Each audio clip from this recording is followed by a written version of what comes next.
आज हम लोग डिस्कस करेंगे एचडीएफसी बैंक का मिलेनिया क्रेडिट कार्ड। आप लोगों को पता है एचडीएफसी बैंक का मिलेनिया कार्ड बहुत काफ़ी पॉपुलर है क्योंकि इस कार्ड को सबसे ज़्यादा यूज़ किया जाता है। इसका बहुत सारे बेनिफिट है जो आज इस वीडियो में देखेंगे। हम आज एचडीएफसी बैंक क्रेडिट कार्ड के मिलेनिया कार्ड के बारे में हम लोग आज डिस्कस करेंगे। सबसे पहले देखा जाए मिलेनिया क्रेडिट कार्ड तो इसमें हमारे साथ बहुत ज़्यादा इम्पोर्टेंट रोल प्ले करता है किसी भी कार्ड का, क्योंकि इसमें बहुत सारे जो फीचर्स हैं वो बहुत ही इम्पोर्टेंट होते हैं। सबसे पहले हम इसमें एलिजिबिलिटी क्राइटेरिया की बात करते हैं।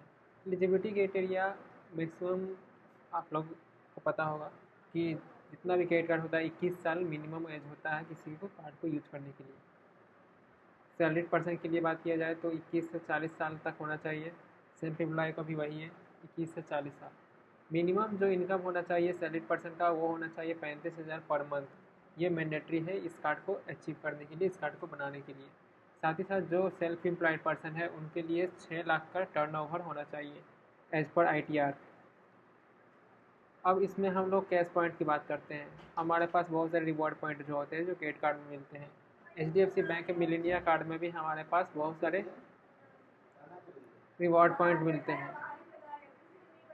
रिवॉर्ड पॉइंट हमारे पास जो भी मिलेंगे वो आपको कैश पॉइंट में मिलेंगे।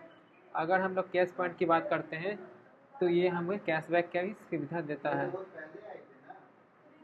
आप देखते हैं इसमें हम लोगों का जो मिलेनिया क्रेडिट कार्ड है उसमें हमको 5% का कैशबैक मिलता है। किस पे?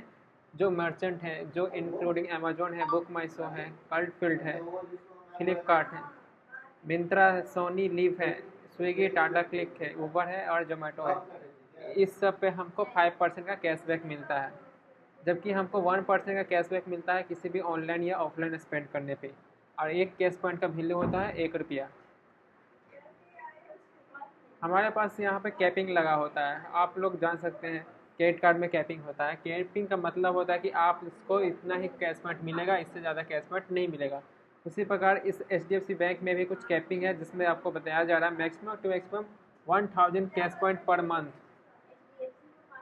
1000 आपको कैश पॉइंट ही मिल सकता है प्रत्येक मंथ में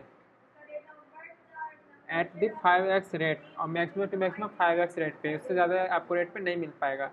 and the 1000 cash point per month as a regular 1x rate.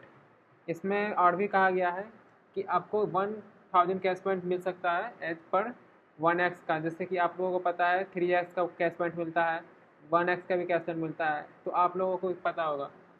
तो इसमें आपको 2000 रिवॉर्ड पॉइंट मिलेगा एक स्टेटमेंट के साइकिल में।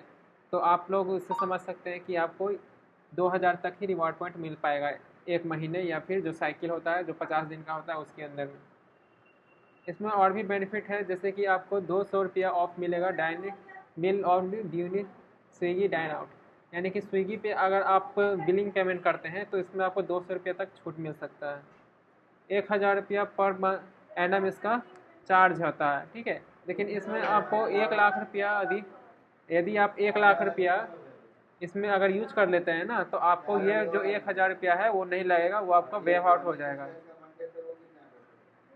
अभी हमारे पास बहुत सारे जो रिव्यू है उसके बारे में हम लोग बताएंगे कि इसमें क्या क्या चेंजेज आए हैं, क्या क्या आप लोगों को बेनिफिट मिलते हैं। अगर हम लोग क्रेडिट पे, पेटीएम पे, चेक पे या फ्री सरचार्ज पे करते हैं तो हमको 1% का फ़ी अप्लाई होता है, ठीक है। 1% का फ़ी अप्लाई होता है ट्रांजैक्शन अमाउंट पे। आपको यहाँ पे 3000 का पर ट्रांजैक्शन पे आपको कैपिंग लगा हुआ कि आप 3000 से ज़्यादा खर्च नहीं कर सकते हैं ऑनलाइन सर्विसेज पे।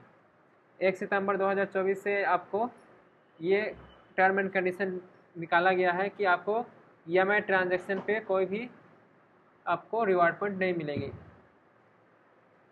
If your fuel transaction is under 15,000 no extra fee with charge. अगर आपके पास फ्यूल ट्रांजैक्शन 15,000 से नीचे में करते हैं तो आपको कोई भी चार्ज या कोई भी एक्स्ट्रा फीस नहीं देना पड़ेगा। जबकि आप फ्यूल ट्रांजैक्शन 15,000 से ऊपर करते हैं तो आपको 1% का चार्ज देना पड़ेगा। हर एक प्रत्येक ट्रांजैक्शन में आपको 3000 पर ट्रांजैक्शन पे आपका कैपिंग लगा रहेगा। यूटिलिटी ट्रांजैक्शन जिसमें आप 50,000 के नीचे है तो उसमें आपको कोई भी चार्ज नहीं लगेगा। जबकि अगर आप 50,000 से ऊपर आप ट्रांजैक्शन करते हैं तो आपको 1% का पूरे अमाउंट का जो कैप फी है वो आपको लिमिट हो जाएगा। और यहाँ पर दिया हुआ है कि आपको पर ट्रांजेक्शन में 3000 तक आपको ये कैप लिया गया है, इससे ज़्यादा आपको नहीं ले पाएंगे। यहाँ पे 1 अगस्त 2024 से आपको रिडीम फी 50 रुपया चार्ज लगेगा यदि आपने स्टेटमेंट साइकिल में बिलिंग पेमेंट किया है तो। रिडीम रेट बैलेंस जो होता है वो आपका 1 का बराबर होता है, जो आपका redemption net banking login portal पे हो जाएगा। इसमें हम लोग क्रेडिट कार्ड का रिव्यू भी आप लोगों को देख सकते हैं। मिलेनिया क्रेडिट कार्ड ऐसा कुछ दिखता है कुछ। हमारे पास जो कार्ड है वो आप देख सकते हैं, यहाँ पे हमारे पास HDFC बैंक का मिलेनिया कार्ड का प्रोटोटाइप दिया हुआ है। आशा करते हैं इस वीडियो में आपको ज़्यादा से ज़्यादा डिटेल हमने आपको HDFC बैंक के मिलेनिया कार्ड के बारे में बताए होंगे। उम्मीद करते हैं कि आपको ये वीडियो अच्छा लगा होगा, तो इस वीडियो को आप ज़्यादा से ज़्यादा लोगों को शेयर कीजिए, लाइक कीजिए, सब्सक्राइब कीजिए। और ज़्यादा से ज़्यादा लोगों को हमारा नंबर आपको दिख रहा होगा स्क्रीन पे, उसको शेयर करें। आप मुझसे डायरेक्ट कांटेक्ट कर सकते हैं। इसी नंबर पे मेरा DSA एजेंट के रूप में हम लोग काम करते हैं। आप मुझसे डायरेक्ट कांटेक्ट करके आप कार्ड बनवा सकते हैं। मैं आपको एलिजिबल डॉक्यूमेंट का लिस्ट बता देता हूँ जो आपके लिए अच्छा रहेगा। आप कॉल के माध्यम से हमसे बातचीत कर सकते हैं। धन्यवाद।